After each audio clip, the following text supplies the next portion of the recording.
All right. Marilyn, did you get the roll call? I did. Changes to the agenda? Anybody want to move anything around on the agenda? There's only one addition, and that's down on number 8. You need to look at a different date. You need to look at a different date for the April meeting because of the number of Thursdays in the month. The Finance Committee meeting would come after the board meeting if it's kept on the same Thursday. Anybody have an objection to moving it back only to the 30th?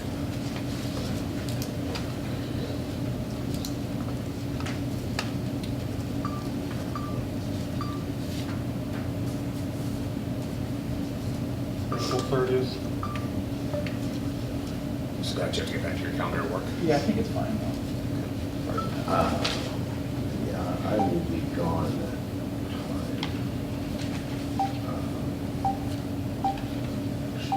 No, you got the whole week. time. Yeah, I'll be on vacation. So to hold that time frame, I'm just gonna have to, and not back until frankly, the, it's 8th of May, so. Okay. Well, we just have to skip that meeting. Or I guess the other one is the Finance Committee moves their meeting.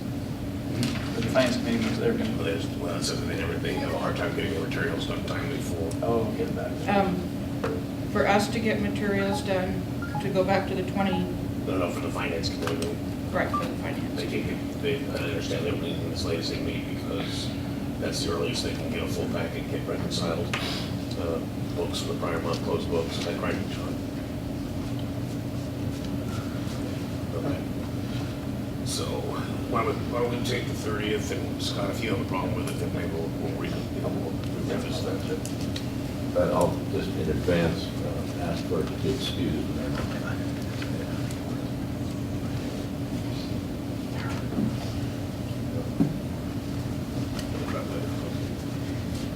All right. So otherwise, leave the agenda alone. Public comments for something other than, I know we're gonna have a conversation on the finance committee. Let's hold that until that item comes up. So is there any public comment on anything otherwise not on the agenda?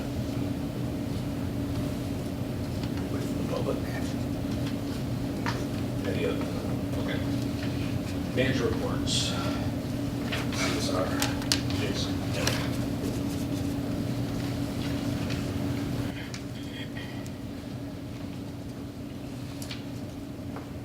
I assume everyone's got their packets.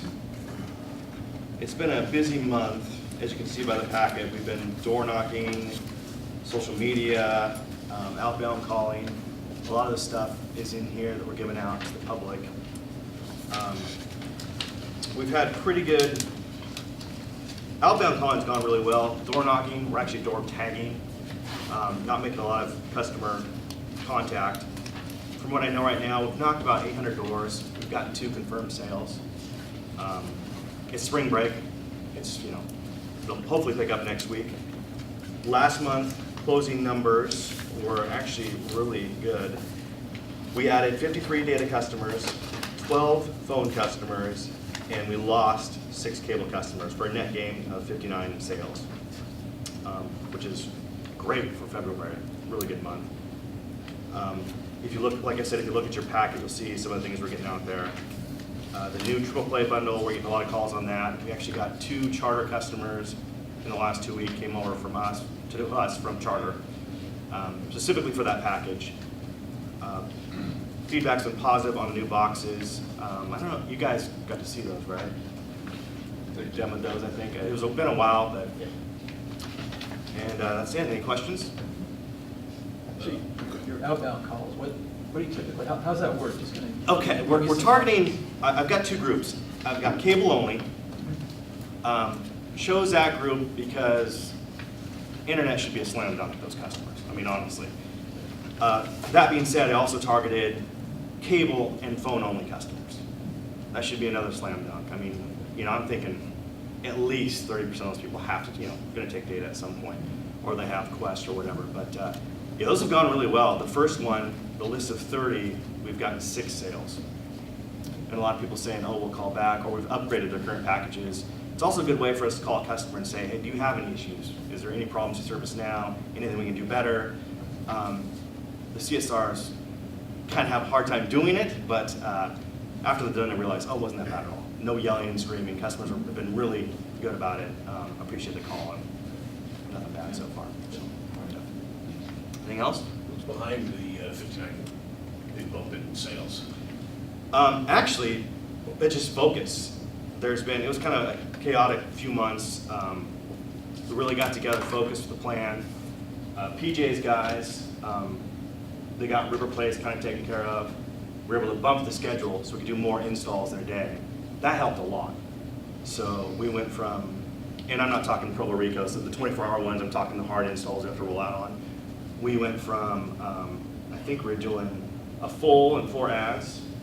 We're up to 2 fulls and 6 ads. So that made a huge difference in the schedule. We could close those quickly. So. So any percentage of those bulk sales? No. No. Yeah. So in the past, we've seen some breakdown of customers by month. Are we going to get that again? Yeah, we Graphic?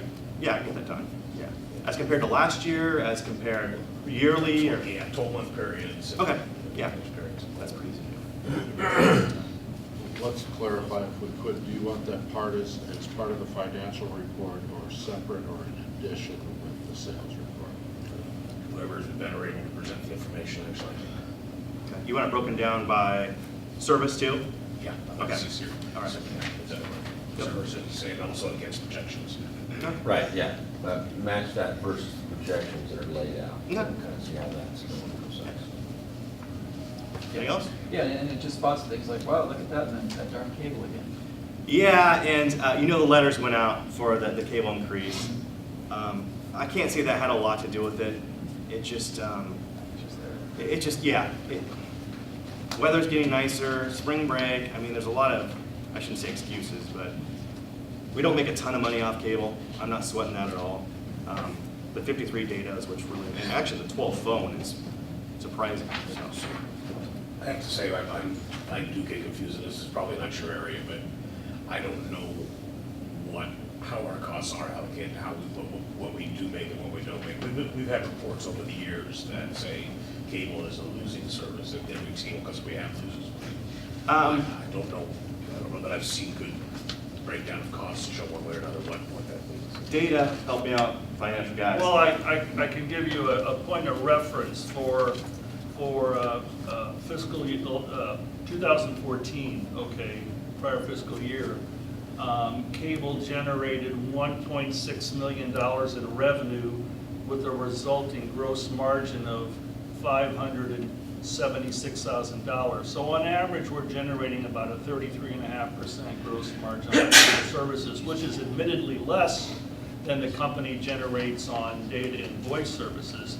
Now, there's not a real good alignment with which operating expenses are actually, in place and resources used versus selling and operating one service to the next, because they all get combined. But I can tell you that, relatively speaking, as an example to what I just shared with you, on data services in that same period of time, the company generated $2.1 million in data revenue with a resulting $1.9 million in gross margin. So, on data services, the company generates an average 89% gross margin, while on video services, it generates an average 33.5% margin, as a point of reference. So, but we haven't allocated the balance of the.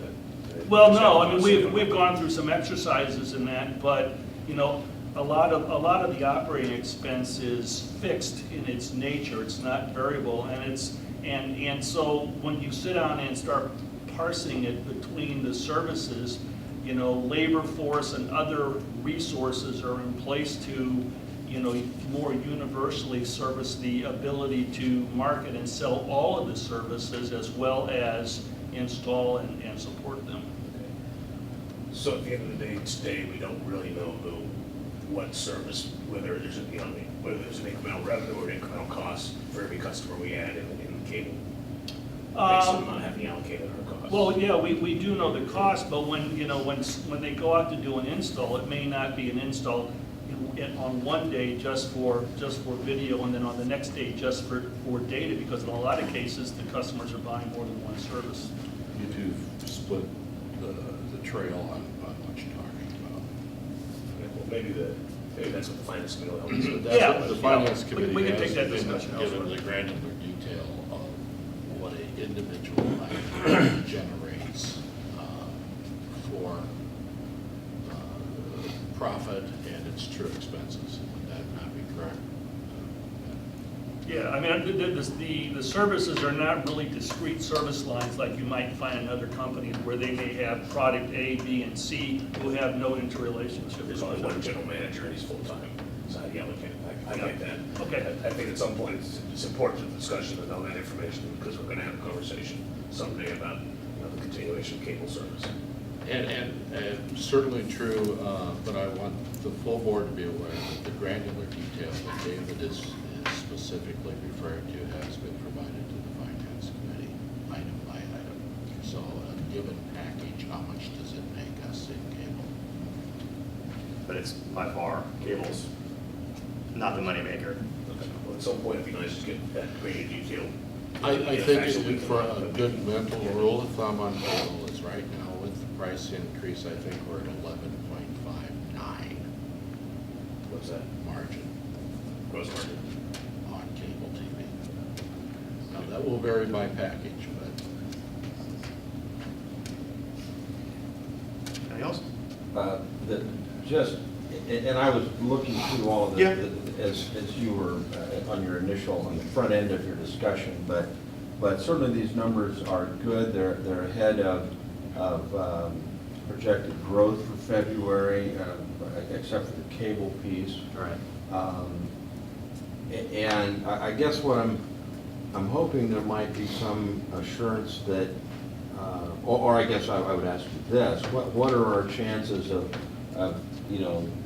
being that March sales projection, revenue, growth through June? I mean, that's pretty aggressive. And so is this a beginning of a trend? It's hard to say how you identify that.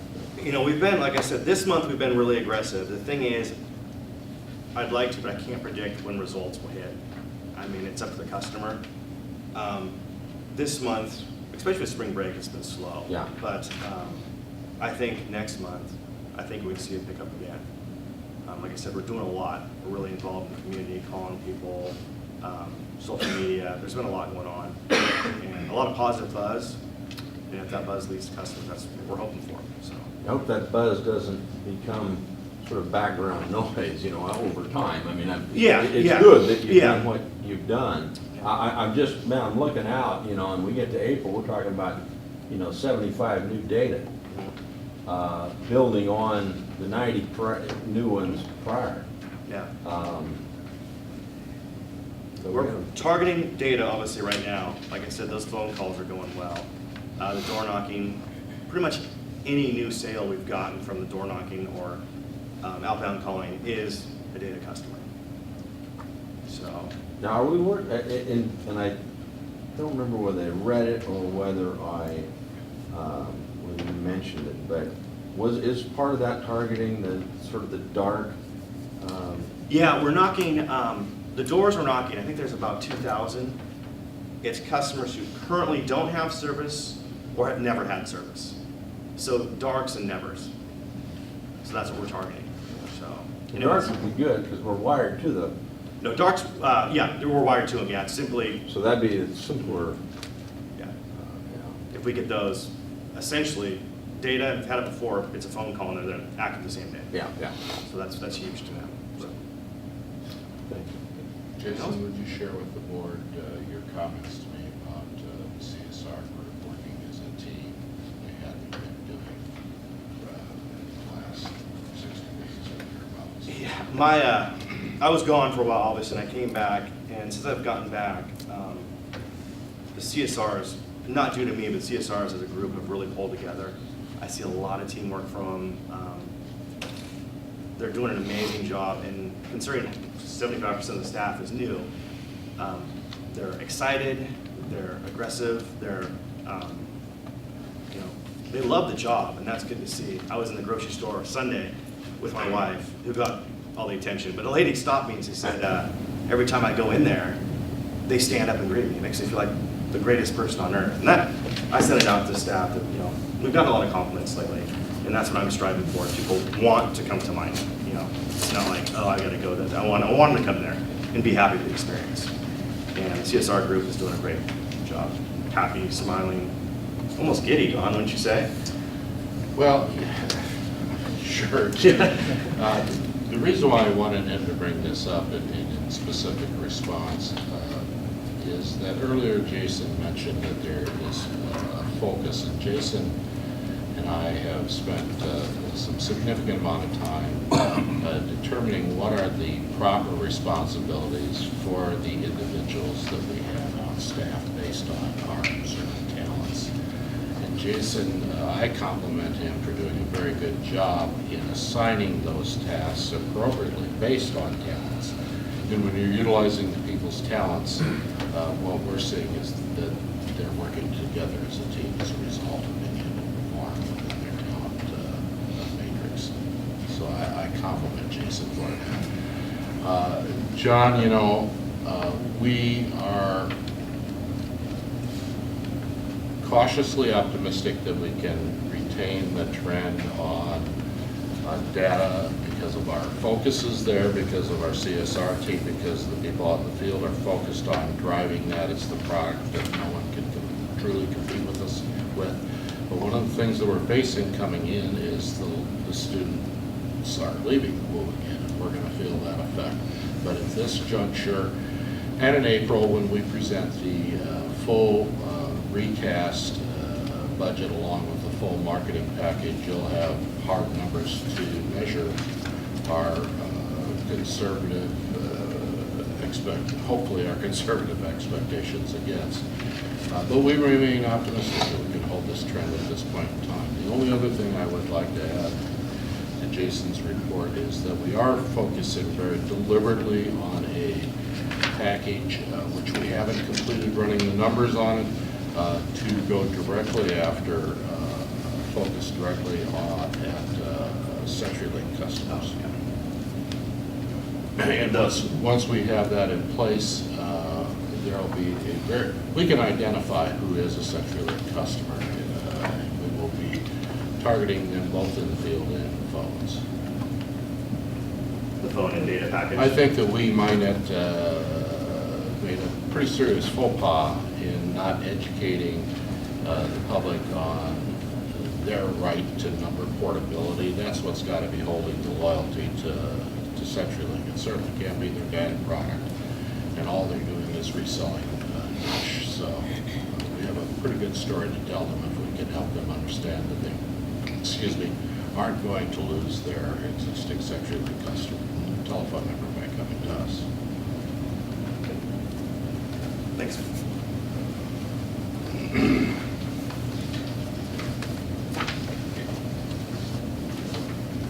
DJ, I think you're up. Yep.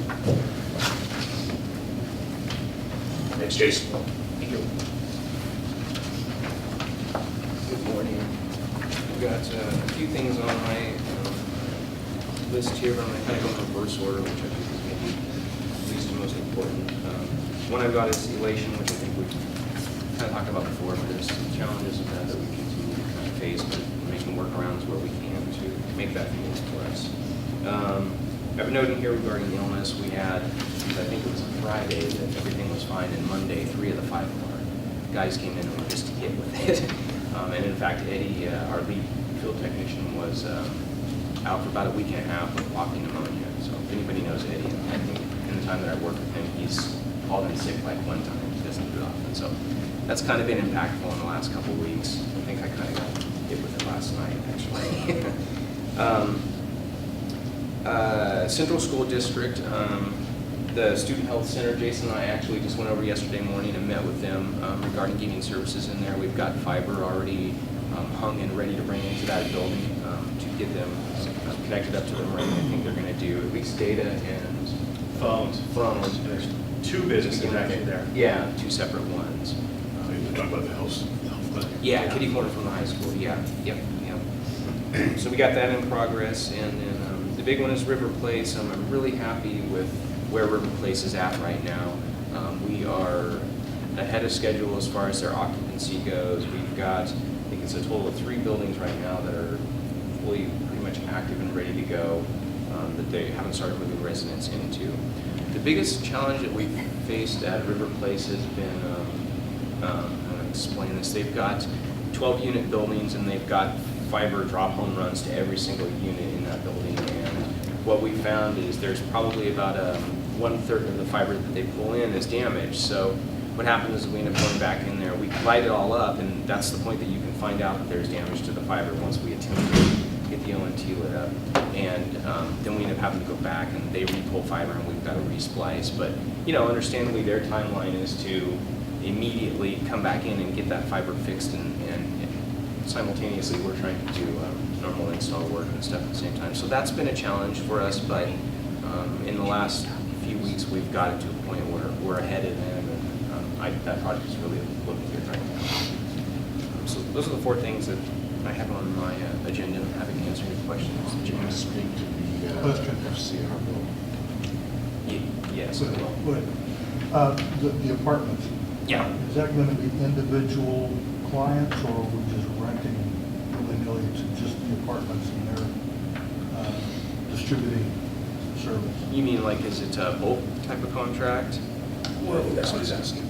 Yeah. Yeah, we're providing bulk internet service to them, yeah, and they've got to deal with, we can't provide phone. We've got 1 customer so far that signed up with phone, and TV as well, but they have some kind of a bulk deal like the DishNet.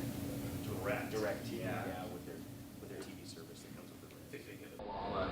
And they threw up, 5 buildings really fast and found out actually they didn't know how to work with it 100% properly. So are they financially liable to replace or repair that? Yeah, that's on their contract. Yeah. Their guys are coming in and they're pulling out the old and pulling in the new.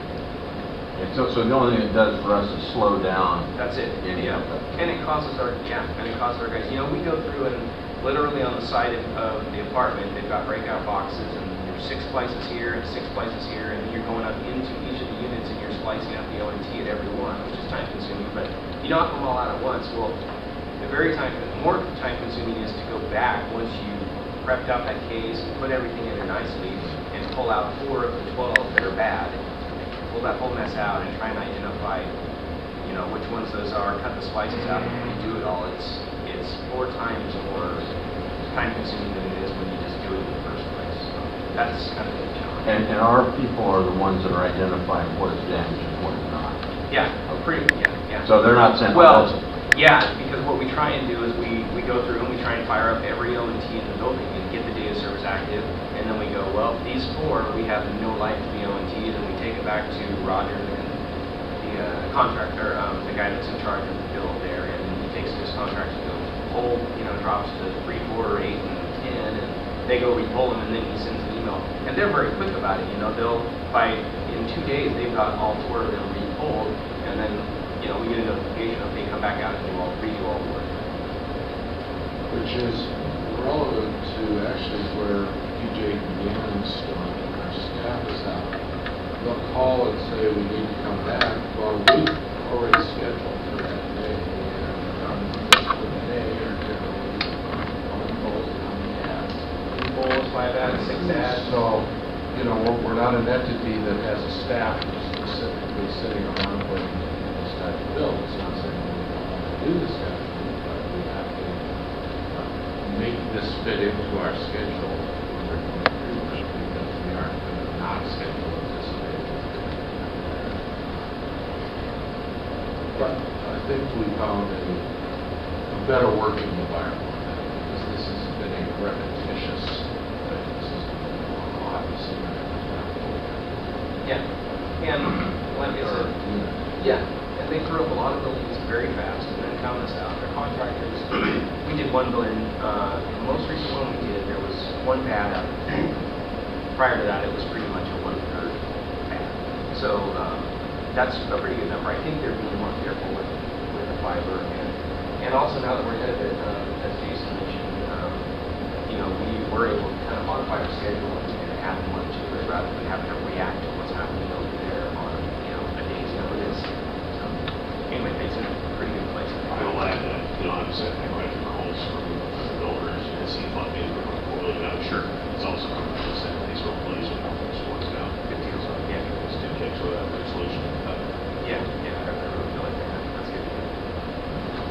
they even got the right telephone number. That's confidential. Huh. Hey, I've tapped into the telephone for them once, I'll tell you. To be honest. Yeah, 055.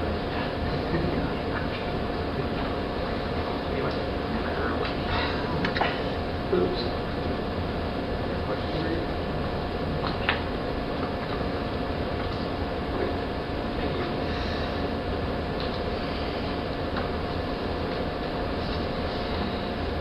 Here's the next one.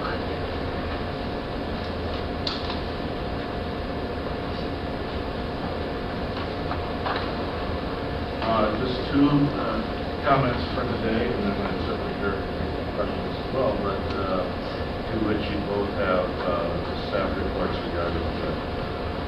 We have clearly heard the charge and want to give a marketing plan and the reforecasted business plan for going forward from the end of this fiscal year into the next two.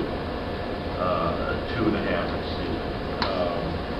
To that end, I wanted to make the board aware that in the April meeting, we will be presenting the full recast budget /business /operating plan, which will, we hope, be numbers that you can make direct comparisons on a monthly basis or more frequently if you so wish, as to how we're performing to that plan, but also we are presenting that in the April meeting. I want you to be aware that that's going to be quite time-consuming of the April meeting. So I can get a complete presentation on A to Z. But also associated with that presentation is the marketing plan in detail as to how the part of achieving that be driven by the marketing plan, how that will be in place to approach the numbers like that.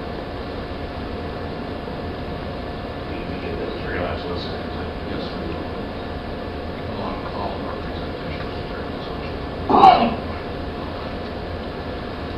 As you receive that information, it would be very, very beneficial to all of us, the entire team member putting this together, that if you're seeing, and we don't have it to you with enough lead time prior to the meeting, especially now that it's been pushed out yet another week, which is actually beneficial for this project. If it's in a format that you would prefer modifications to or to do differently, please let us know. We'll try to accommodate that. One of my goals is that after the end of the April meeting is that you have what you need to answer the questions you want in the way you want to ask them. And we're providing you that material on an ongoing basis going forward. So, it's sort of like, let's try to get it right and run with it like that. So the second item that I wanted to bring to your attention, our new website, is up and operational today. It is not yet for public use. Is that correct? That's correct. It will be for public use on the 1st of April. We have provided each of you, looks like a dinner place card, with that website. Please go to the website. Please share with us your comments, requests, and we will get those to the individual that is building this website on our behalf. The comments that I've heard from people whose opinion is relevant, we certainly seem to be on the right track with our website. The interactivity with our customers to MINET as a result of the website is exciting, but that's also a very dynamic environment, which initially won't be as robust as we expect it to be long term. But this website is really the baseline for being able to interact with our customers in pretty much any fashion that they choose to interact with us and to do business with us. To request service orders, to pay their bills, to buy services, to communicate with one another through social media. I'm very excited about it. So please take the time to look at this website and give us your input, get that input to Maryland, who's advocating it, designing this website. It's in-house, it's no longer remote, it's up and running, and it appears to be stable. And that's what I'm going to add into the website. I don't know if anybody here wants to comment on that or anything. I have comments, but it sounds like it might be more appropriate for me to send those to Don. I've got kind of a list of things. I think the thing I would say is I concur. I think that if you go and look at the Charter site, if you go and look at the CenturyLink site and her competitors, if you look at your Time Warners and your Comcast, it has a similar feel, it has a similar polish. This brings us up to date and gives us a more professional appearance compared to the website we currently use. Also, we are getting some feedback that we're getting on a number of the pieces suggests that our customers are anxious to use some of the functionalities. That's very exciting. We're doing something that our customers want. They're the ones who ultimately send the money our way. The website costs. We're into it right now at about 30 and 50 minutes. John, about 4,500 is the rate is to about 7. Well, I certainly for comments and look at our specs. I think the general comment about step up the road as a professional look and feel. One other generalized comment as you look at it is probably a little more navigation tools on the front page, so people would have to jump. So there's no drop down menus, for instance. Those are useful tools. People don't avoid having to skip through pages. But we'll get more specific on this.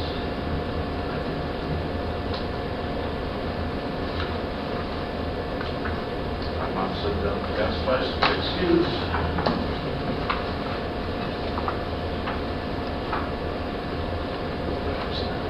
Okay. Financials. It is financing. So, I guess I think what I'd like to have is all the members of the committee up here that are here today, because we have more than just the committee reporting on the finance plan. I guess I just like to hear from the chair. Okay, that's fine. So, the chair. Morning, everybody. We did have, kind of had a meeting on Tuesday. Kind of regret to inform you that my recommendation in its current form, I'm going to recommend that we end the finance committee at this point in its current form. The committee's been politicized, and I don't believe it's functioning in a good way. There's been claims of board direction where I can't find it. And so if you want details of why I believe this and some information, emails and all of that, I'm happy to go into that. But at this point, I don't necessarily want to go into that. When I joined this committee, this was thought up, we wanted to look at the numbers and spend more time looking at them. You guys didn't have time. And unfortunately, multiple meetings, that's not the topic. Apparently, replacing the board chair is the #1 topic of the committee. And again, if I was here last month, I asked for any direction from this board, did not receive it. We wanted to replace myself as the chair. Before the January meeting, which I was ill, I didn't attend, I asked multiple times from the committee if they had anything they wanted me to bring to the board. Nothing was shared about a change in board chair. And all of a sudden, after our February meeting, now it's our #1 issue, board membership. So certainly they can address that, but in this case, I don't see that we're going to really, in its current form, going to provide value to you guys. I hope that changes. We need a few more members. But I see in the dynamic of the group who's currently appointed, it's not functioning well. I told you last meeting that I was concerned, and then obviously it just went from bad to worse. So they felt like they wanted to meet directly with the board and talk about that, and if they want to go ahead and do that, that's fine. I take direction from the board, but what doesn't happen is somebody that wants to send direction through their staff, it's not board direction. I'm not going to allow that to happen. So that's what I have to say today.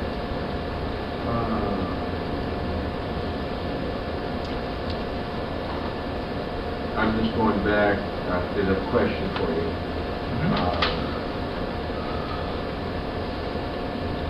Going back to the minutes, albeit truncated.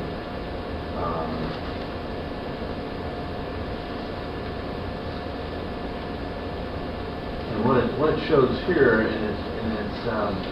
it's close enough, I guess. Board consensus is to default to charter of the finance committee. If there are questions on appropriate discussion, what is the chart? What does that charter say? I don't know that. I don't know what the direction is. That's what I'm trying to figure out. I recall from the discussion last month that while we didn't get into specific details, my recollection is pretty clear that we were interested in a financial discussion, and we're not interested necessarily in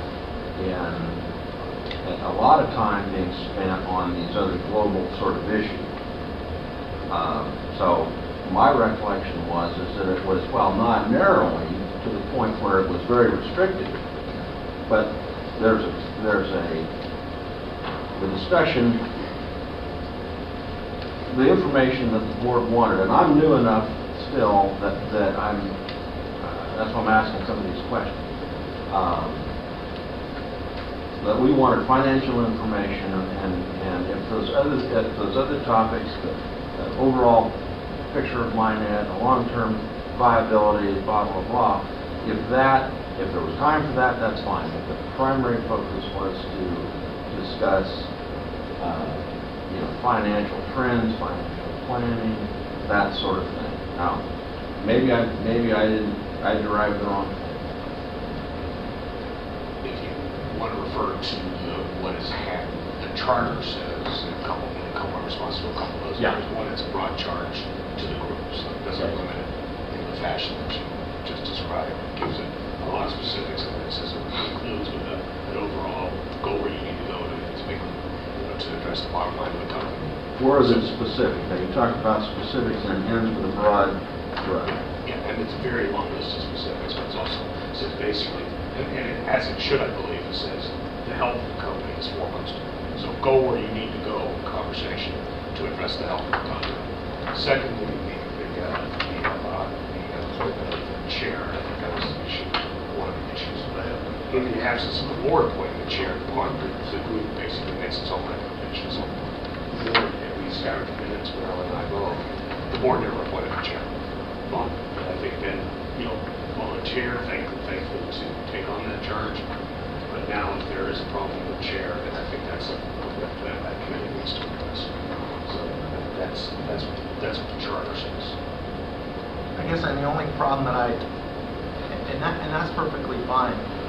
I guess the way that we came about that, when I came in when we had our finance committee meeting in January, and prepping for the meeting that I wasn't able to attend, I asked multiple times, is there anything that you want me to ask the board or bring to the board? And the committee member said zero. Okay. Then, before our last finance committee meeting, Gloria sends out an email to me to be there, and I have that right here. 10 minutes after our meeting starts, she says, I'm still on release from work. it won't be there until tomorrow. We would still like the board's request for the committee to select the chair representative to be on the agenda and request. So in that context, the board's request, you can talk charter all you want. There was no board request. And then now I'm finding out for our last meeting that there's emails going around that, well, hey, we didn't get our way, so here, let's strategize on how we can replace the chair. So to me, again, with the ties we have on the finance directors, on the committee, people on the board, it's become politicized. If you want to select a chair, there's a proper way to do that, a proper way to bring it up. But doing emails that, by the way, for 3 people, okay, that are not being shared, that's a quorum. Okay, you can't be emailing 3 people and then not sharing ways to vote and come up with ways of, oh, he's going to do this, or you should do that. That's unprofessional. I can provide it. If you want to, You're talking about the email that I sent to Gloria. I'm not talking about that. Okay, so let's go to Gloria. I have a concerned process right now. We've got one, we asked just to hear from the chair. We've got only 2 members. We've got 2 other members that are not here. I mean, if we want to have a meeting with the finance committee, It's got to be the finance committee to solve that. Where we go. and is there any issues here? This is a really odd procedure. We're just asking for a point count. So you don't want to hear from anybody else but Ben? I'd like to hear from the whole group if they'd like to be here. We have other members that are not here. Their voice is not being heard. You don't want to hear from the other people in the show. No, don't parse my words. They're here today to talk about it. Yeah, I'd like to hear from the whole group. Does anybody want to hear from the other 2 that bothered to comment? I mean, clearly there's an issue, but as, was the entire board invited to come and talk about the issues? The entire finance committee? This last meeting, we had one when absent Doris. Wasn't there? I guess John's question was the whole committee invited to come to the problem? I don't know. I mean, our meeting didn't really end that well. So, After then, yes, the whole committee was invited to. That's your question. Not really proceed to the other 2. Well, as a point of what the agenda says, it's the finance committee rep is to report on the agenda. I'd like to have a board discussion where we want to proceed with this. I think invite other people to do it. well, what would have ended all this is if we need to replace the chair, then just say that. But Said the last one. I understand. I But said the last one. the chair, the board needs to request that. Yeah, well, I suggested last time that the committee take on the matter of the chair. You were here. Right, but that's not the board. I know. The actual process is the committee. The actual process is the committee, which they try to do. It says in the charter that the committee is to pick its own chair. They were prevented from doing so, at least that's my understanding. If they let it on, we can find out. Well, I'm just curious. Again, if you want to get into timing and process and emails, the point of it, regardless of that, is the committee's not functioning, in my belief, the way it should. And we have some issues, and whether it's another meeting with the board, that's fine. But it just seems like we needed some clarification. So 3 members of your committee have come to me, have come to the mayor, they've all said that you are the problem, not the committee. So I'd like to. Could I ask you, were any of these people who came to you from Monmouth? Is it 3? No. There's 5 members of the committee. 3 of them have, we talk about neutral in there, 3 of them have strong. Correct me if I'm wrong, we put this committee together to provide inspection or examination of the financial health of MINET. This committee has no power. They're there to make recommendations. Getting into and it's definitely politicizing, the only discussions that are coming up these days is who's going to sit in the chair. Well, they're not even at the meetings, they're actually email conversations of a quorum that I'm not even involved with. So come to. Fair enough. This conversation's not with you, just, right, the interview talk about changing the chair. No, we talked about what the charter said, and what the understanding was that the committee, this committee had already appointed a chair, and given the wording of the charter, this committee has appointed a chair. The committee doesn't have the authority, as I read it, to do anything else about it. But apparently, the assumption that the committee had appointed a chair was incorrect. I've learned in the last 2 days. And I don't think that we should talk about this very much unless we have a private meeting Well, that's not with the board. Well, no, and I have a document here that I took to the board, to the committee yesterday, which was a suggested work plan. We're getting some focus and looking where we're going, where we're coming from, and what I would think the organization needs to do to reduce the dependence on the city's internal financial support. That's what I accepted the role on the committee. So I have the document if you want. Actually, here, they all have pictures at the end of the minutes of the finance committee. And I think the second bullet point there speaks to the charge in the charter, and Ben invited us to speak directly to the board at the January, I believe it was, minutes of our meeting, and that suggestion is in there, and that's been taken up. Well, what I asked for was there anything, any concerns or questions that you wanted me to bring? I didn't invite, I invited stuff. I asked 3 times, and nobody, apparently this wasn't an issue. And for our last financing, not this one we just had, the one before, then apparently it was an issue stated by Gloria that the board has somehow. So I don't know how she gets board direction before a meeting, before our last meeting, if the board's given direction. You said the board gave direction in February, but this email is before the February meeting. Well, that's fine. I mean, I can, again, if we want to get into the minutia, we can. The point is, if we want to have a finance committee in its current form, my belief is things need to change. Okay, and let me make a suggestion.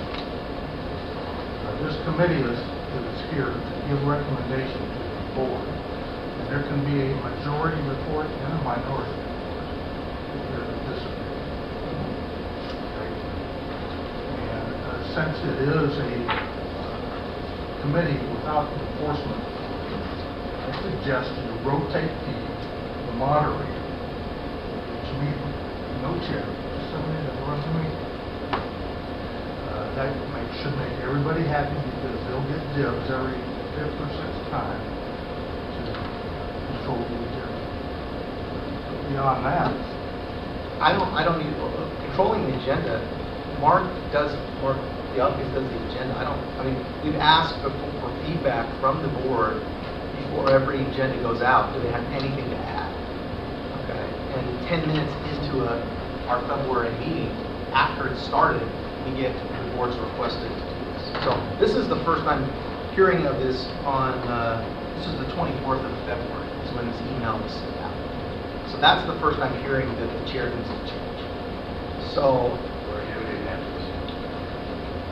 Only that I really don't think this is an issue. I don't believe that there's anybody's big desire to sit as the chair. What it is, I've given you my computer. What it boils down to is that when we are having our committee meetings and Mr. Van Horn or Mrs. Johnson bring up a question or really want to broaden the financial topics, then they are disallowed, basically, by the chair. And that is bottom line the problem. It has nothing to do with anybody wanting to be the chair. It has everything to do with the committee being allowed to perform the business that the committee was charged to do. And I might add the way people are being treated in that process. What does that mean? That's why I want a private discussion. It's a personnel matter type thing. And given my 30 years of experience in the business, this is not the forum for that discussion. Could have been more, that was my email exchange with Scott earlier, but unfortunately, we're gonna have to do this publicly, so I don't know if you have something that needs to be said, it's got to be said. Okay, I no longer want to set up a committee where the chair is abusing the members. That's all I'm going to say. What we're trying to do with pricing, which we brought to you last time, that's a full report, and we're trying to bring you a recast budget. When topics come up out of left field, as I brought up at the last board meeting about what about selling MINET or whatever, and I just said, look, I'm happy to have those discussions. We have an hour and a half, which I appreciate we wanted to expand the meeting, okay, and get it into location. I think that's, if we're going to continue, we need to do that. But things that are distractions, which we're not able to get, it's kind of like we want to talk about, we want to eat dessert, but we even haven't had our salad first. We need to do the financials, recast budget, pricing. That's more important. And as the chair, just as you are the chair, if somebody wants to spend a bunch of time on, let's talk at this board meeting about selling MINET, we'll just end cable. And you're like, wait a second, we have a bunch of stuff on the agenda, which they are allowed to say. It's my job to say, look, we don't have time for that. Later in the year, certainly, if it's a discussion that's come, and I've said this multiple times, okay? But I'm not going to let the meetings get hijacked on topics when we can't even evaluate the financials, which is why we're there. So that's my issue. It's not that I don't respect Gary's opinion or Gloria's opinion on things, but we need to get the basic stuff done first. And it took us an hour and a half to read a pricing sheet that was about a second grader did. So I have real problems with the committee's ability to actually work through the things that to bring things back to the board, and that's what I'm saying. In its current form, we need more time, we need more members, and you know I'm not going to let things get hijacked. We don't have the time to. We're going to get nothing done ever and have no report if this continues the way it is. I think part of your solution is what you said, is you need to change location so you have more time to talk. Either that or start your meetings earlier so we'll find out like kids. You had enough time to tell them whatever. I think frankly, you need to respect whatever democracy there is. Say the majority does. We had a 4-hour meeting in January. Excuse me. If there is a majority of your present that wants to talk to their topic, then I think whoever is chair, and Mike's more of a project chair, that's fine. Whoever is chair should honor that majority. I mean, I think I don't need to take frankly somebody else talk something at this board meeting. I don't say, I'm sorry, I'm waiting to see this board meeting occur. I was talking about it. We go through an agenda setting at the very beginning, that very purpose. If somebody can add something, nobody objects, we add. Obviously, there's a time for it. So I think, you don't get everybody, they're all adults in that group, they're all checking, they're all professionals. So I think you have to say, let's allocate the time, if that's what the problem is. We can get into other matters, but you have a core business, I'm sure. Exactly. So I think you need to go back. And once we get through that, if we had I 20, see that I think we should go back and reflect on those kind of points at the meeting. Respect the majority of the president. Give them an opportunity to talk.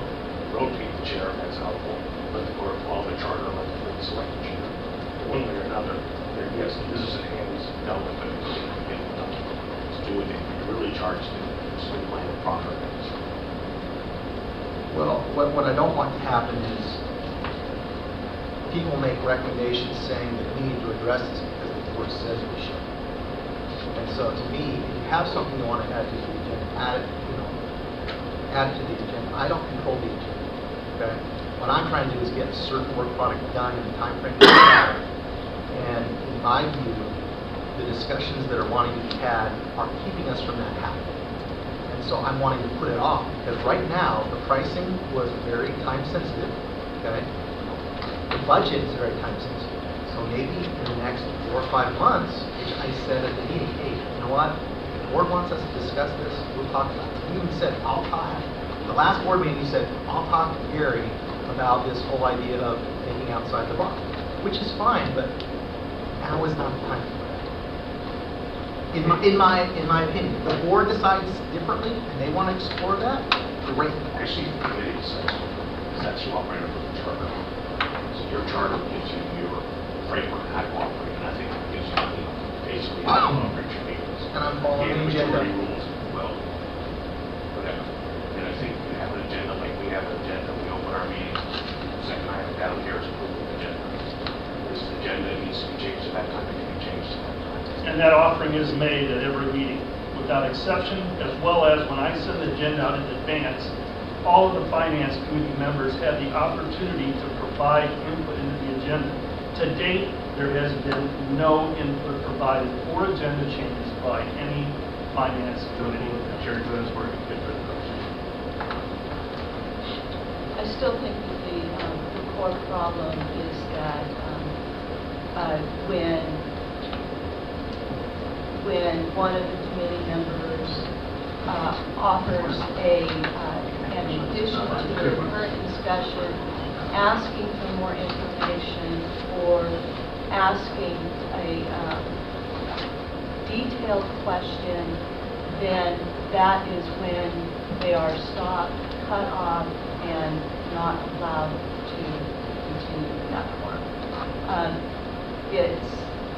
I think it's counterproductive in the committee being able to discuss those things that need to be discussed. And, you know, we're all intelligent people, okay? And we all understand how to read a financial statement.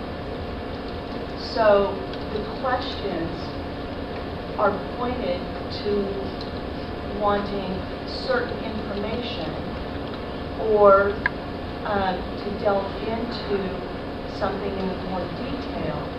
And that's when it is felt like we are being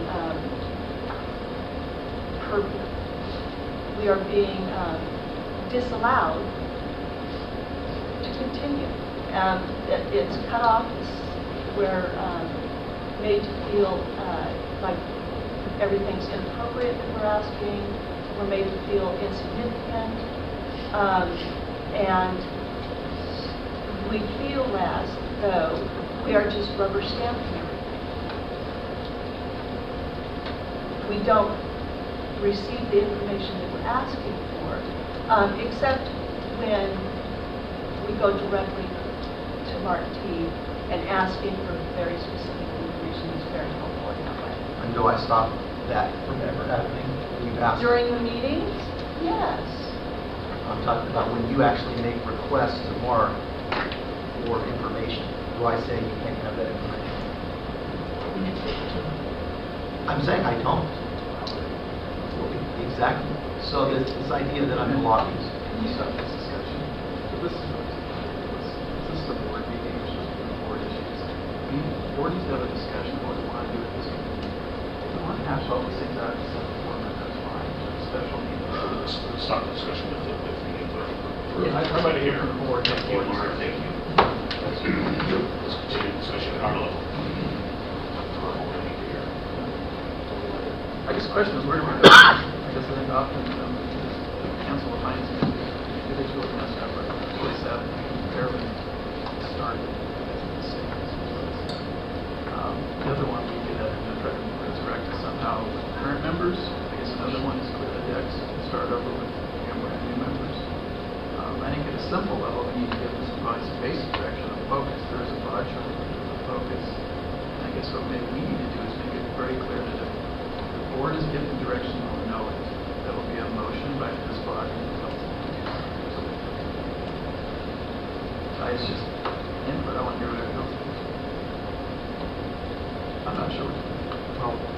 juncture, this is a completely ineffective committee. It's not going where we want it to go. I'm just reading the charter here, and quite frankly, I think it's overbroad. Some of the wording in this charter would lead one to believe that this committee has power. They don't.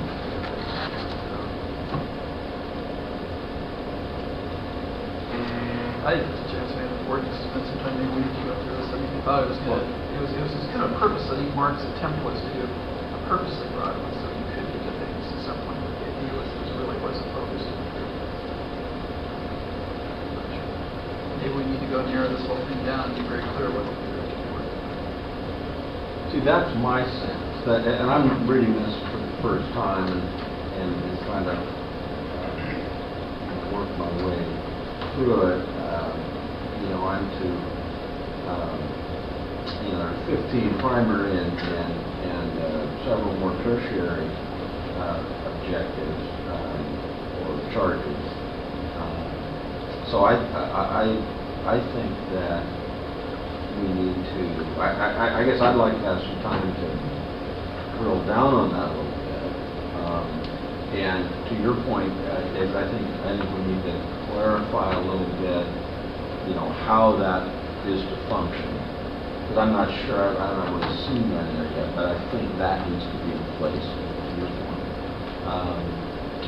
Including, the chair, selection of chair, all that sort of thing. I just feel like I need a little bit more time before we bullet the entire thing. Although we do have some timelines that are coming that are pretty important, so it's going to have to be kind of expedited. But Well, when we did the budget last year, we did not have this financial committee, so Okay. the budget just swelled with or without it.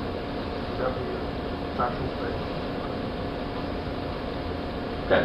Yeah. So that takes a little of that time sensitivity off. Sure.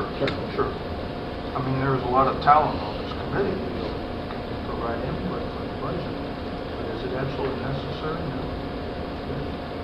And just reading through the primary areas of focus, first up, capital expenditures, review and approve management's recommendations. Well, no, I don't see this committee approving anything. It's not what we tasked them with, but it's in here time after time. Approve here, approve there. That's not their job. I would just offer you that I authored this. I have 30 years working with and being part of finance committees, and this is based upon best practices of how successful finance committees operate. And they do have a committee authority between management and the board. They're not approving capital expenditures for management to take action on it. They're approving capital expenditures so that management can take those forward for board authority. I think, quite frankly, if you look at the second paragraph in this document, it clearly articulates the role by saying the overarching role of the committee is to routinely, or as required, review, examine, and assess detailed financial information to provide the board analysis, evaluation, and assurance to rely upon its decision-making with respect to business expansion, financial planning, budgeting, etc. The rest of it just goes into detail to articulating that purpose, but they do have a well-run and operating successful finance committees as a committee have a authority within the committee structure, and once the board endorses the charter, then they're to carry out these actions based upon that.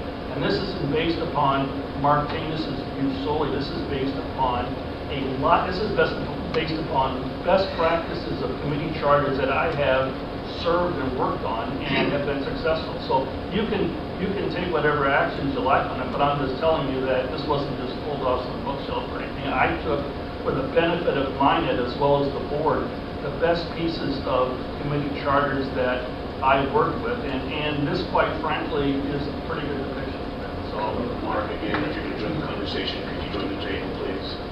And well, I think my seat here is fine, Dave, with all due respect. But So as far as the wording of that, that's the way I read it, was the management's recommendation. So that goes why I have feedback. I think when you first look at that, you see that, I can see your concern. But what is management making a recommendation and the board or the finance committee is enacting? It might, my feeling is that the committee members reading this task list might get the wrong impression about what they're. Maybe it needs to be clarified. Yeah. How we communicate that to Because them. just on the front page, outside advisors, it says the committee actually has the ability to retain outside consultants, which would be from MINET, to get all sorts of work done. When I go through the primary areas of focus, and you get to, 8 or so, that's pretty cool. You start getting into the next area, that's internal operations. And then you've got essentially internal operations, you need directing the staff, procedures, and everything else. That was never envisioned in my mind. Okay, this is only my opinion. We have talent in MINET to handle financials. We have talent on this committee, which I see the purpose of this committee should be to come to us and say, yeah, what Mark is doing, financially what MINET is doing is acceptable. But we might recommend that this be changed in some way. Beyond that, maybe some of the meetings they could do some spitballing on how these things can be improved and make those suggestions to Mark. But beyond that, I don't see the purpose of this committee. I don't see the necessity. I mean, that's my opinion. Yeah, I guess just a comment to Mark, this is a good charter. I'm guessing for most corporations it makes sense. I think the question is what's it blending, what MINET is versus a corporation. I'm not too sure what this does. Those are the first.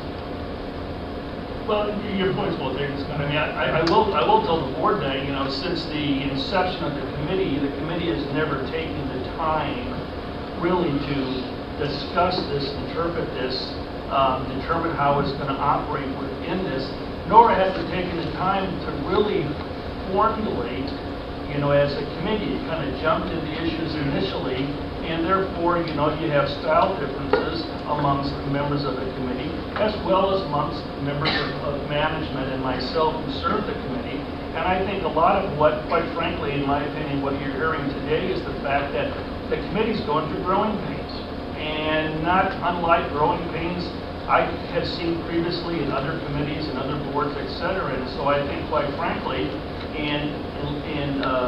instead of just taking a time out to recognize that and determine how appropriately to work through that successfully, we've kind of raised the white flag, and now everybody's jumping up thinking that rash decisions need to be made. But I do agree, in light of that, at least my opinion is, I think it's in the best interest of MINET, the committee, and the board to take a time out and carefully and craftily think through how the committee should be operating, how it should be staffed before it being engaged.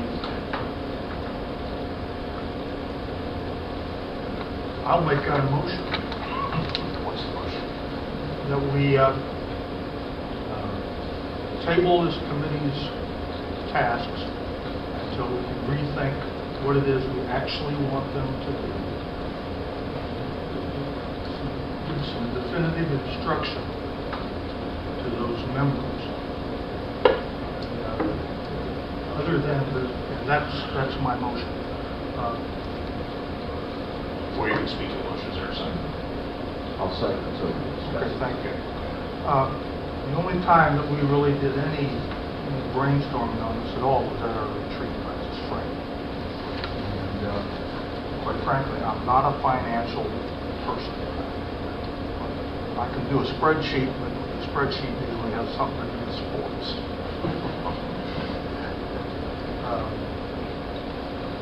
But I would like us to re-engage this thing, figure out where we want to go with it. Other discussion? Well, I would agree with that. I think it's a critical, because I'm not a financial guy either, and so the expertise that's housed in that committee is pretty essential to me as I look at what might come from management and the committee.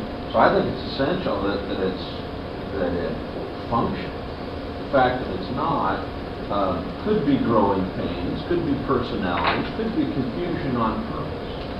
And so to the degree that we can clarify that confusion on purpose, that would arguably help with growing pain, tamp down personalities, because now there's no need for personality, there's procedure. I think I think we've come out the other end of this pretty strong.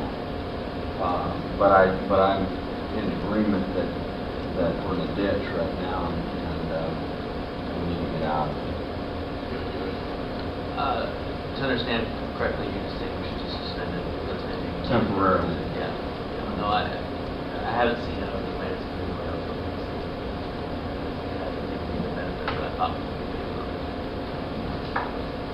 Yeah, I think generally speaking, that's critical when you're showing your budget. We're hoping that there would be some assistance there, but I don't know if it's worth carving out a single focus or just saying, let's just not do it. I'm more at the point, let's just not do it. So, can you clarify what?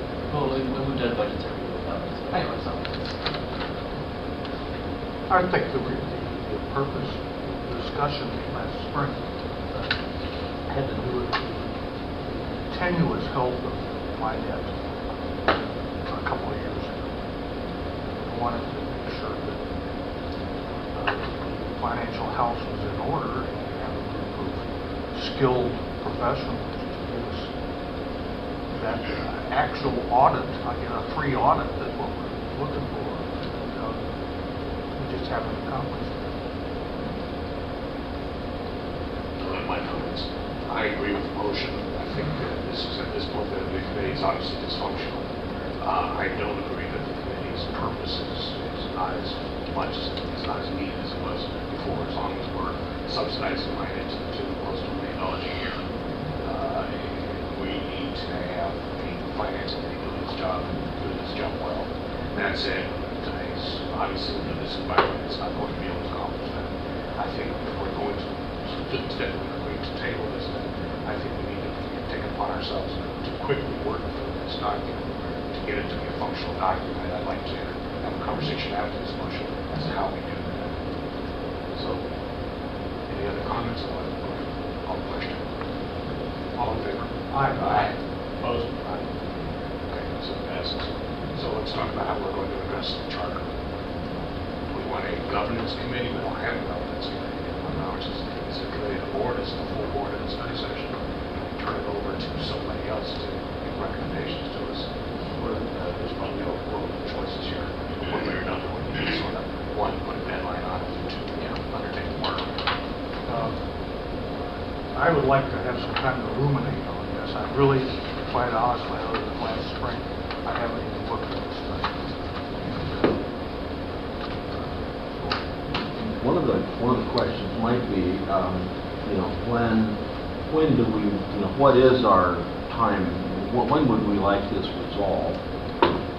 Because that will make perhaps, if we want that in time for the budget process, that would give us a time frame, that would give us a path in terms of how we may need to move on it. If this is more of a longitudinal thing, sometime in the future we've got to get this squared away, that would suggest something different. So I think that's what's well taken. This is not going to impact this year's budget. We've prepared budgets in the past to continue. So it's not an urgent issue. It's not urgent in that sense. It's urgent in the sense of just you really do need to address the health of the operation. You have to feel more strongly. I'd say just for the sake of typically the regular agenda, we do separate meetings or it's just one topic. I think we just set up that we're happy to let it out. And then if we get lucky, maybe by our next board meeting, we're pretty close, or I'd say no more than 2 board meetings. Get it done. Do you want that in the form of a separate study session outside the normal cycle? Yeah. Well, It's fine, yeah, sure. I don't think we need a motion. I think we can just do that as a consensus. Can you do a Google poll to find people's calendars for us?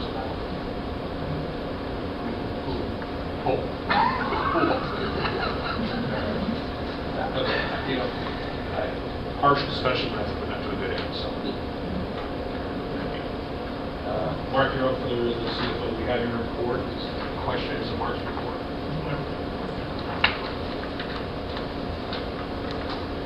That's kind of a hard act to follow, but I will do my best to.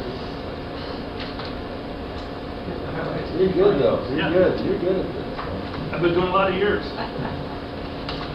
Thank you. So you've had the financial statement packages submitted in advance. I hope all, or at least some, if not all of you, have had a time to at least, if not deep read, peruse them. I think I'd like to lead off by using the term stability. I mean, that's where MINET is financially. It's stable. It's not degrading, but we're not seeing a lot of improvement either, okay? It's in a stable, static mode, okay? So with that in mind, on page 3, you will see this both numeric and graphical representation over the last 13 months. And you can see some variability, but more stability. Now, I would say that the stability that is being achieved by MINET financially is not in the order that we would like it to. As a point of reference, given the average $2 million annually in debt service load, the operating margins that MINET's going to need to achieve given its current operating cost structure, which it should be able to leverage off of to the extent that it can successfully generate sufficient amount of new sales and revenue, is around $180,000 to $185,000 a year, or excuse me, a month. And right now we're hovering around, even though we have some variability, we're hovering around the $90,000 to $100,000 operating income per month. So we're about 50% of where we should be. I think what's in, I can ask questions. No, you're clicking. I think what's important to draw as an inference out of that is that, I personally believe, and I think others on the MINET management team would hopefully share my view in that we have I believe, a fairly efficient and effective operating cost structure, but we're not being able to effectively use that to leverage new sales like we need to and want to. And I think more importantly beyond that, the question becomes, if we need to get to an average of operating income of approximately $180,000 to $185,000 a month to, service the debt load and also provide for capital replacement, can MINET achieve that in growth of new sales in its current business model, the retail business model? I mean, the market is what it is in terms of its basically two-city population of approximately 20,000 people. And quite frankly, from my view, the market's been scrubbed by not only MINET, but by competitors in the marketplace. So, when you start asking about, growth, it means that MINET's going to have to find effective ways to differentiate itself and take business away from its competitors. In a private market competitive setting, unless the cities have a way individually and collectively of stepping up and trying to endorse MINET to the constituency as a quasi public service department, like a water department or electricity department. Here's where you get your internet, cable, and voice services. But I think to the extent that MINET has a continued role in trying to do that on its own accord in a competitive market in this size, I think that my view is that MINET's going to have a ongoing challenge in sizing itself, if you will, financially for that debt load by just growing the business the way it operates today. That's my view, and others may be opposed to that or have different versions of it. But since I've been working with the company now since November 2013, that's what I arrived at in terms of my thought process. So the company is stable, and that's good. I mean, revenues for February were up by approximately 25% $25,000, but that wasn't from the basic services in and of itself. There was $25,000 in February that related to fees associated with customers who didn't return their set-top boxes, okay? And that's a normal course of business. However, there's uncertainty around how much of that $25,000 you're going to collect. And I don't know that, and it's hard to track good history on that through the billing system. And so we billed it out, we put the fees in revenue, but we didn't reserve for it 100%. So therefore, one could make the argument that maybe your $101,000 operating income may not be ultimately, once time passes, as good as we thought it was, given how much of that is actually collected.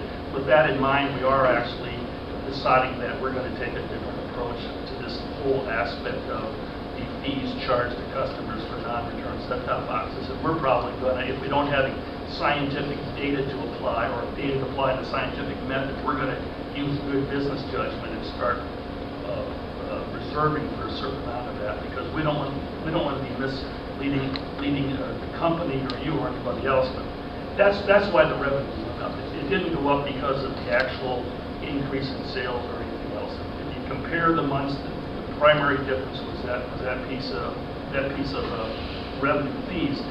With that in mind, the cost of goods sold, we've gotten the increases on the video side through the content providers. Don's done a great job on the data service and negotiating rates for data capacity, and we know what our costs are going to be on the voice side. So the company's ability to manage its cost of goods sold is pretty much in place. And we don't have a lot of control over really affecting that a lot to any degree positively, other than Don's ability to continue to affect better rates on the data and internet side. With respect to operating expenses actually decreased in the month of February compared to the month of January by about $23,000, and that's because we had some one-off things going on in terms of unexpected expenses in January that we didn't anticipate recurring again, and therefore we anticipate lower operating expenses in the month of February, which the company did achieve.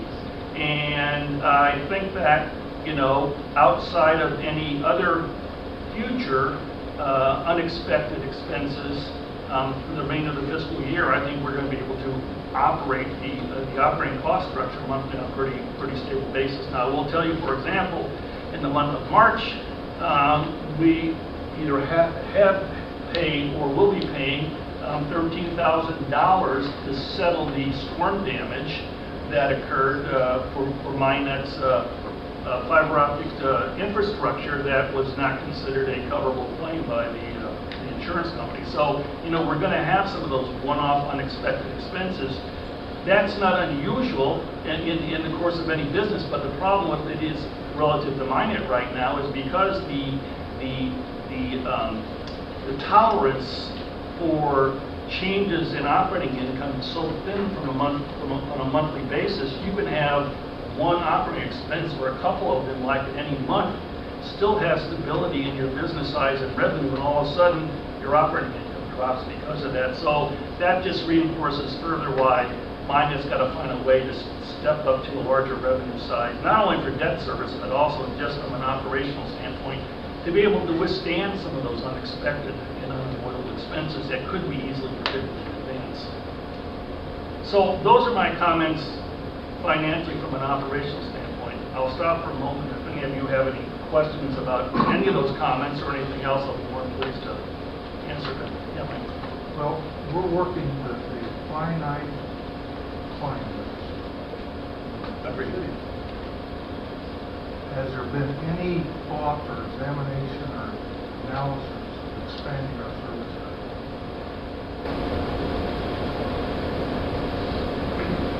Mike, when I came aboard, I said that I had little to no interest in expanding an unstable business. I believe the word that Mark entered at the start of this conversation was that there's still a possibility that certainly still working through the biggest issue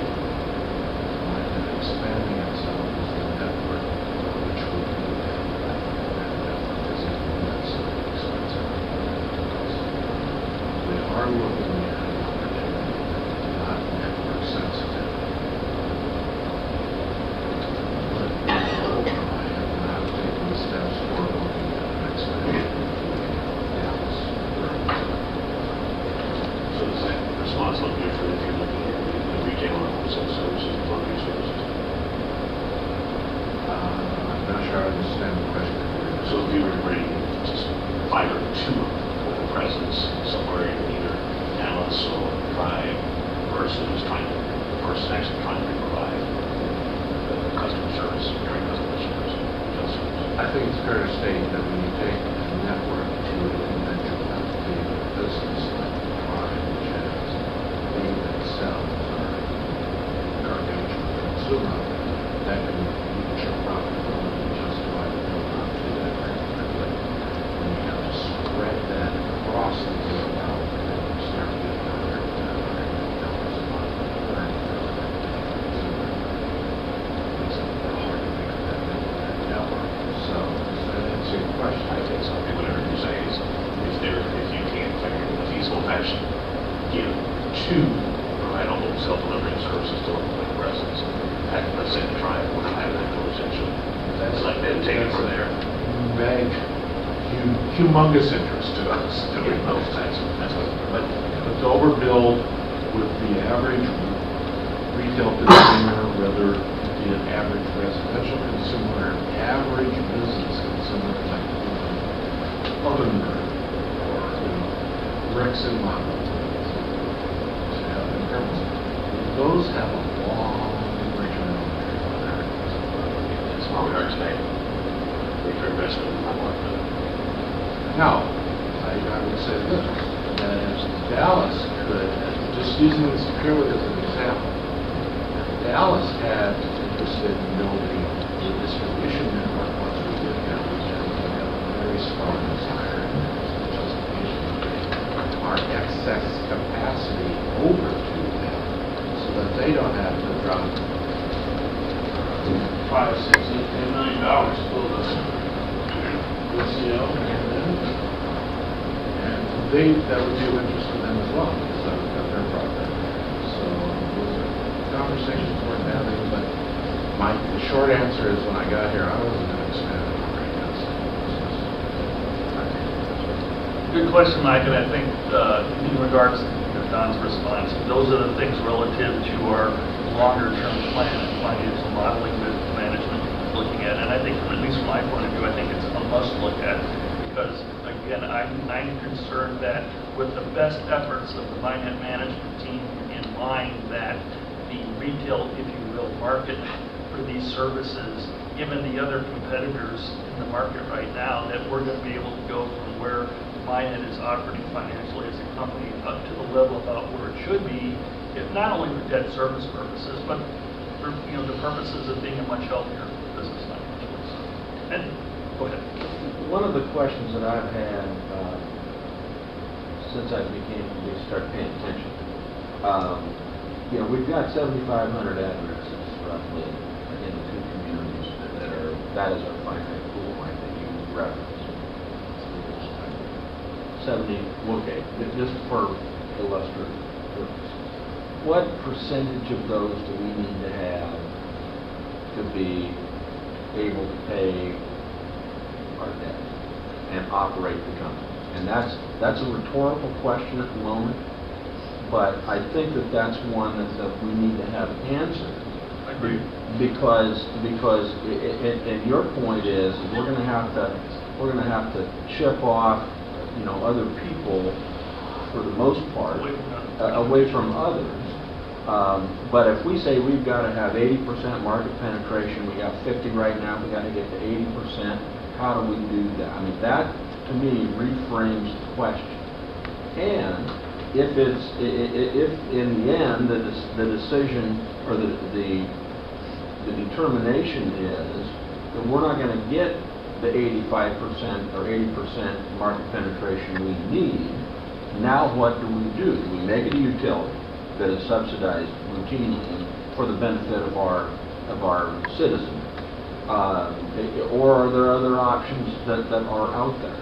But I think that we keep pushing up the hill, and I think there needs to be in my opinion, and again, this is not my area, but we need to have sort of an end game target that we're looking at. We need to have 5,800 addresses that we are serving. We need to have 6,000. We need to have whatever that number is. I don't presume to know. I don't have the answer currently. I can correlate that and translate that to revenue and financial level, but I think we can get there. Yeah. I agree it's important, and I think we can get that number based upon where we know we need to be financially, and we can work backwards, re-engineer backwards to say, okay, how does that correlate to how many addresses, if you will, that we need in this market from where we have now, and apply our best judgment and determination based upon the sales strategies and tactics that are being employed in terms of our probability of success. I mean, it drives every, I mean, there's multi-variables on that, and you know that better than I. But it seems, you know, you got all kinds of variables that go into that in terms of, you know, pricing and cost of the goods, and, you know, that are going up. Lots of So that's a very good point, and we will incorporate that explanation into the longer-term plan. Now, I have one more, David, if you don't mind, and I'll make this quick. I'm looking at on page 3, the graphing, Yes. and I'm looking at the revenue, the total income, the operating income, and you know that they're up from in February over January, but incrementally you identified the reason for the $3,700 uptick in operating, and that being the anticipated collection of you know, the non-returned boxes.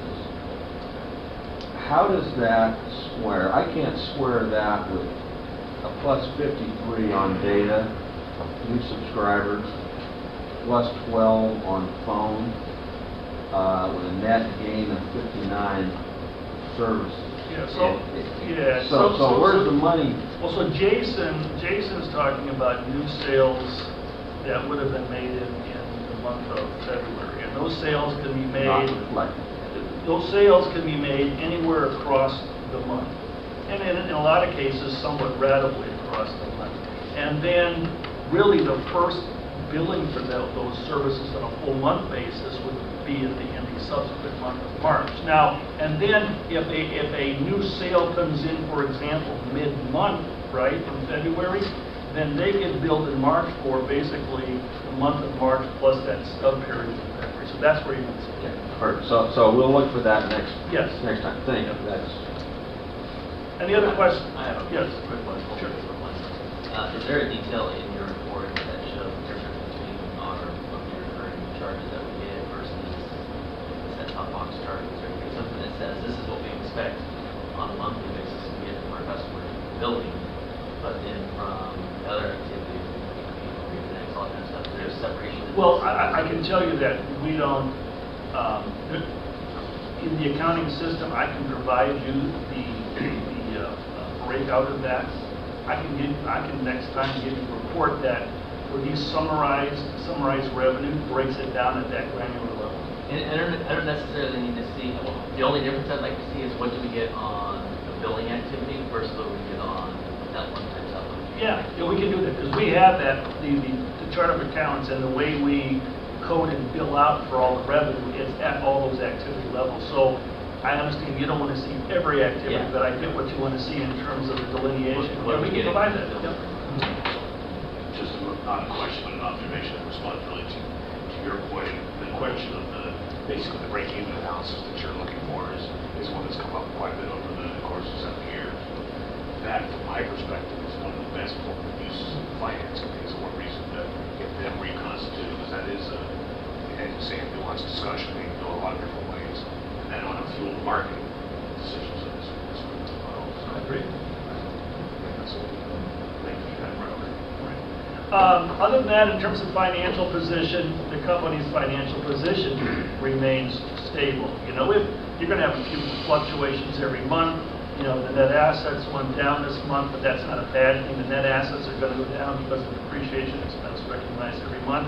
But, you know, cash also went up this month. Speaking of cash continues to be in a solid position. I can't give you any kind of accurate or hard prediction in terms of where we're going to be in June relative to, at least in full or in part, how we're going to be able to financially service the debt payment, which I believe is $758,000. I mean, if we continue on track or better in terms of growing more sales for the end of May, I think we'll be in a reasonable position. But I don't want to say we're going to be able at this point to fund the whole thing, because it's just too early to make that kind of call. In terms of liabilities, liabilities remain to be static. We do a good job in managing the accounts payable, which is great because it helps with good vendor relationships.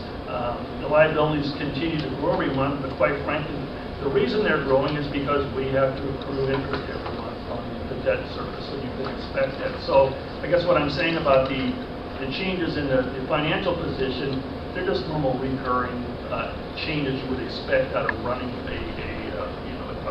a lower business. So there's nothing unusual in detecting. I know we have had a growth in accounts receivable. John and I have talked about that. I mean, it's interesting. John provides some information that approximately 10% of our customer base are late payers. But that doesn't surprise me because I think in companies like MINET or cellular phone companies or any similar type of businesses, you're going to have that occurring. So I think the company's doing a good job with that in mind, stay on top of it.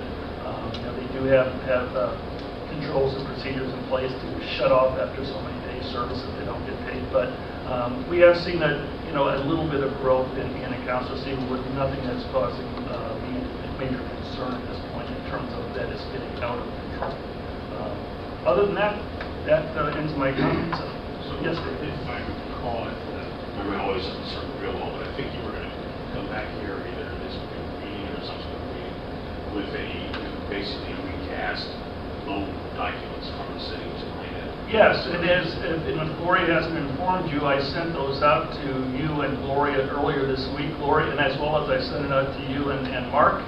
And I've gotten feedback from both Gloria and Mark. There's a couple minor changes. I made those, and as I indicated to Gloria this morning, I'm going to now print off 2 copies. Don will execute on MINET and both copies for each city, and I'm going to deliver the copies so that both of you can execute them on behalf of. So I think those probably should come to the board. Oh, you want them to come to the board? That's fine. Yeah, well, with that in mind, then what I'll do then prior to execution is, since now they've been reviewed respectively, and I've accepted those changes that Gloria and Mark provided me, I will now today, when I get back to MINET, I will send all 8 agreements, because there's 4 for each city, out to the entire board. And then timing-wise, in terms of the June payment, hopefully we will have back these final documents available by May or May back up. So, respectively, Yes. what we're doing in June. That'd be correct. The last comment for me, and I just, it's one that I'm going to make frequently. Okay, here you are. I'm on page 2, the monthly, the last sentence, MINET management continues to successfully grow the business, to size it with the ability to further contribute a larger portion of its debt service obligations. That sounds like that's the end goal, that's an intermediate goal, certainly, but that cannot be the end goal. The end goal is to pay for the entire thing.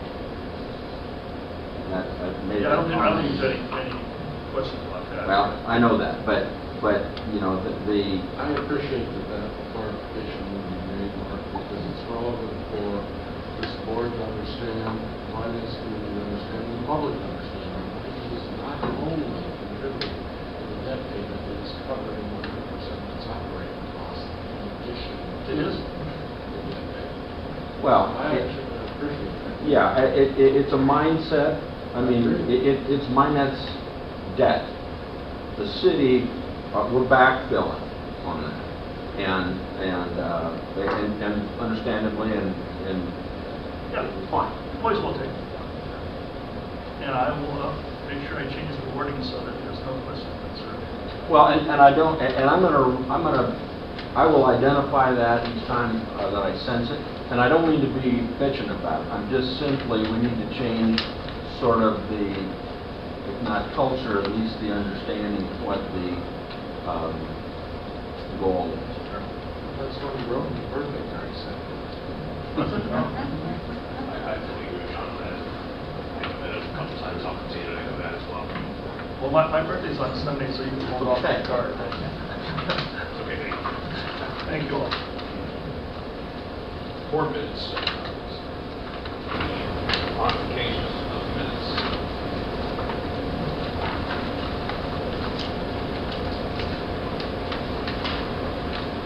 We move those next time we do the meeting. I would be happy to. This agenda is changed around based on your request the last meeting. So my suggestion to you would be, so Chair, I'll just go ahead and suggest it. We'll put the first three items remain unchanged, and then adding the administrative fourth item. Objections to that? Anybody want to motion on the minutes of changes? Everybody want to approve? Second. Okay. As soon as no further discussion, all in favor? Aye. None opposed. Okay. Okay, may I, point of clarification here, was that a board consensus that the minutes be?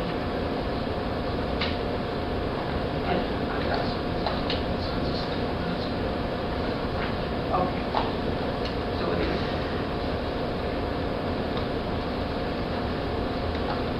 And the budget calendar. It's on completion. So I think we can move into this pretty quickly. I provided you this multicolor document, and it's not colored just for artistic value. It's actually, the colors denote who has primary responsibility for those aspects of the budget process the board may be read. For those of you who were on the board last year through the budget process, this process and outline really, does everybody have a copy? It was Yeah, one I of don't have the, all the colors. That's Okay. breakfast.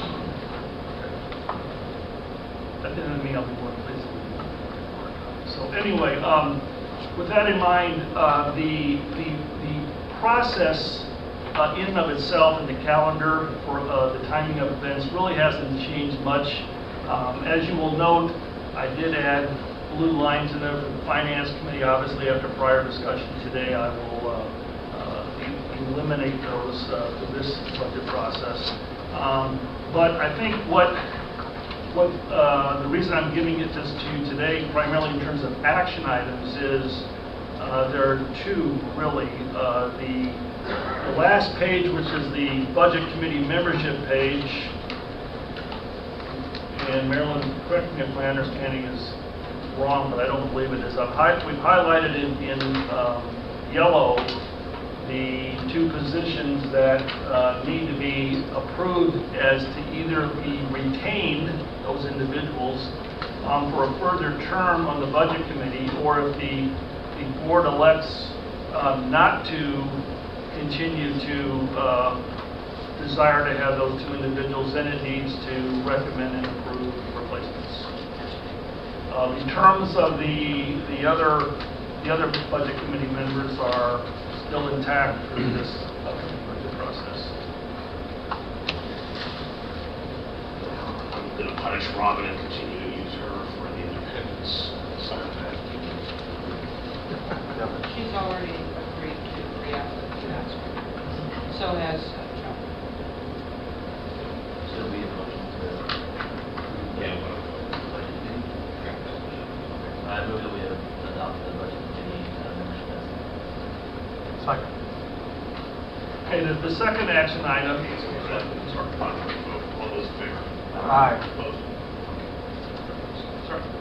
The second action item is either to adopt me as the budget officer again, or if you don't want me to be the budget officer, to elect somebody different. I will tell you, I think I'm probably the most effective, efficient person to serve in that role. But having said that, I'm not lobbying for the role if you feel like you want to put somebody else in it. But the board does need to take action. So you want us to adopt you or just technically? Foster care would be just wonderful, Mike. Yes. Before motion to appoint Martinez as the budget officer. Move that. Second. All in favor? Aye. Opposed? With that in mind, I don't want to encumber the board's time walking through all the detail. Most of you are on it. For any of those of you who have some offline questions, give me a call. I'll be more than pleased to sit down and walk you through it so that, especially when you get to the budget committee meetings, you can know what to expect. But basically, there aren't any wholesale changes to this document at all. The only change was that I was trying to fit in the finance committee. With the elimination, at least temporarily, of the finance committee, what I'm going to do now is go back and re-examine some of the dating of this, because I put some things into a pretty tight squeeze to fit another body in the group in the process. And so what I'm going to do is go back and re-examine this and see if I can get a little bit more flexibility in there in some portions of it. And with that in mind, in either case, I will send you out a new copy of this that doesn't have the finance committee in it. And I will let you know when I do send it out if I've made any changes in some of the dating on this between now and the end of June. Because I was having to include the finance committee, I was really having to fit it into not later than the end of June. I was having to try to give the finance committee enough time to participate in this process, but that was also squeezing management a little bit and squeezing as well. So I will re-examine that and make the appropriate adjustments. Will you be looking to move the budget committee meetings up as part of that? Yes. So do you want someone off to talk about this altogether, or do you want to set it up provisionally? Well, I think you can adopt it provisionally, and then just subject to the fact that I will be sending you an updated copy. I now have a chance to re-examine this and make some appropriate data adjustments. In April as well? Okay. For a motion for provisional adoption of this calendar. I move adoption of the budget calendar. All in favor? Thank you all. Down to board discussion. Board agenda requests.